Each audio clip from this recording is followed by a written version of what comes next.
Yes, welcome everybody. It's Cannabis News. I'm your host, Joe Klare.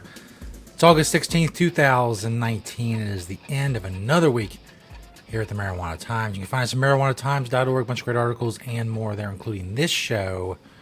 You can find it all at marijuanatimes.org. Today we're talking about Alabama on track to legalize medical marijuana, or at least look at the issue. Also, the governor of Iowa has more dumb stuff to say. I don't know. I don't know how to sugarcoat that. It's just some more dumb stuff, ignorant things from the governor of Iowa about cannabis and cannabis restaurants becoming to West Hollywood. All of that's coming up. First, of course, Cannabis News is brought to you by Natureside, nature-side.com, and their organic, all-natural pesticides. Grow safe and poison-free. Don't use harmful chemicals on what you are growing. Don't use banned pesticides.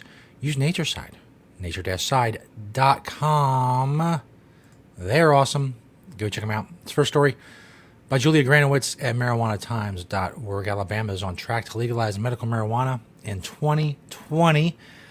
2018, State Senator Tim Melson introduced legislation that would have legalized medical marijuana for a total of 12 conditions. That measure passed in the Senate, but the House rejected it.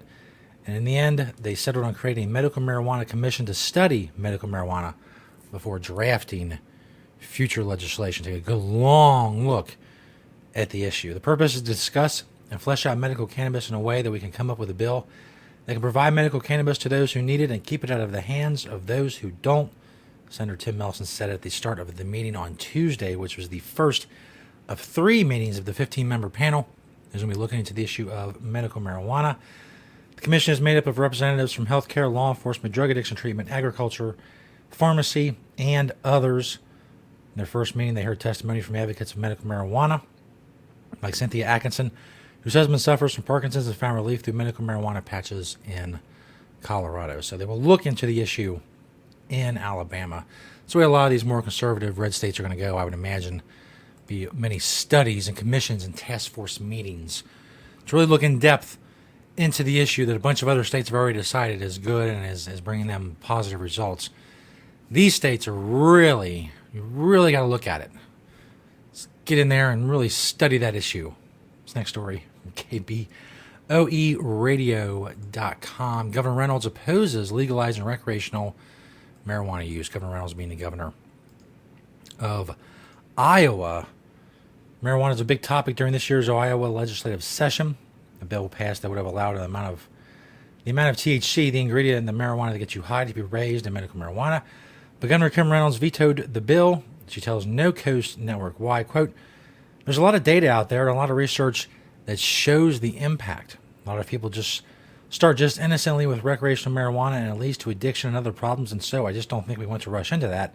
I'm just not in favor of recreational marijuana at all," which, as I've said before, is a valid opinion. Anybody can have any opinion about whatever they want.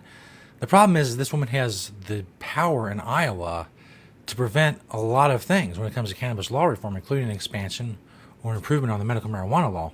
So her ignorance is a problem.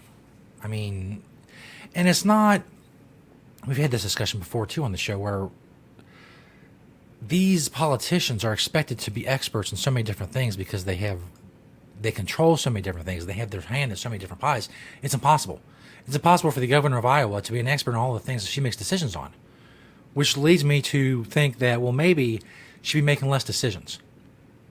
I mean, we lament the fact these people aren't experts on medical marijuana and really don't know what they're talking about. Well, how could they?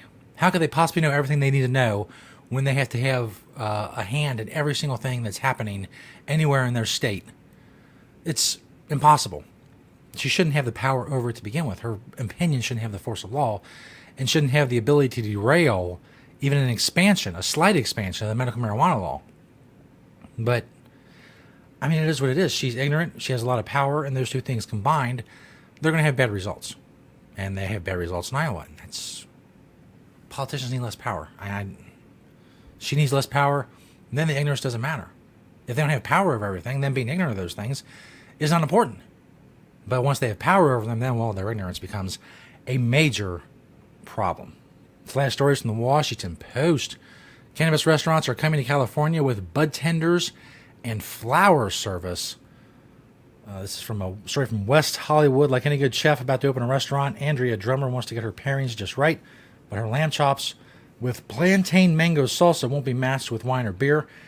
Instead, a bud tender, some in the industry call them ganjiers, as in ganja sommeliers. I've never heard that before, but whatever. Will help guests at the soon-to-open Lowell Farms Cannabis Cafe pair their farm-to-table meal with the perfect strain of farm-to-table marijuana. A kush is a little more pungent, so it pairs better with a stew or something like beef or a meat product. A lighter lemon profile goes nicely with fish, says Drummer. One of her favorite strains, Blue Dream, quote, pairs well with both savory and sweet. I've done it with ice cream and with bread puddings, and I've also done it with octopus. When the rustic plant-filled 220-seat... Oh, I'm just going to skip right past the octopus. The 220-seat space opens. It will be the first of its kind in America, a place for locals and tourists to have high-quality meal and smoke a joint in public. Other restaurants are soon to follow. But if they want weed on the menu, restaurateurs in the famously progressive city, West Hollywood, which in 2017 approved an ordinance allowing business licenses for this purpose, will still have to navigate a complicated patchwork of regulations. There's all kinds of different problems that, places can't serve alcohol. They have to have things separate licenses. But in the end, the positive in this is that the normalization, the mainstream of marijuana moves forward. There will be restaurants that serve marijuana. There will be places where people can smoke. There'll be social use areas. Again, an easy way to think of this is alcohol. You can get alcohol at a bar. You should be able to get marijuana at some kind of bar establishment. You can get alcohol at Applebee's. If there's restaurants that want to serve marijuana, then they should be allowed to do so. Obviously, at first, there's going to be a lot of regulations and a lot of stops and starts and problems and all that. But in the end, it's really one of the main aspects of legalization. One of the main aspects the legalization is going to have is the social use, public use, a place for tourists to go, a place where people who can't smoke at home, they can't smoke in their apartment, they're not allowed to smoke in public, obviously.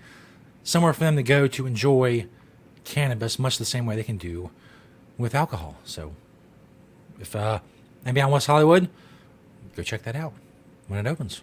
I'm sure it'll be pretty interesting to sit there and have a meal and smoke a joint and enjoy some marijuana without the fear of, Johnny Fuzz busting in. Johnny Fuzz. Okay, I said Johnny Fuzz, so I guess that's the end of the show.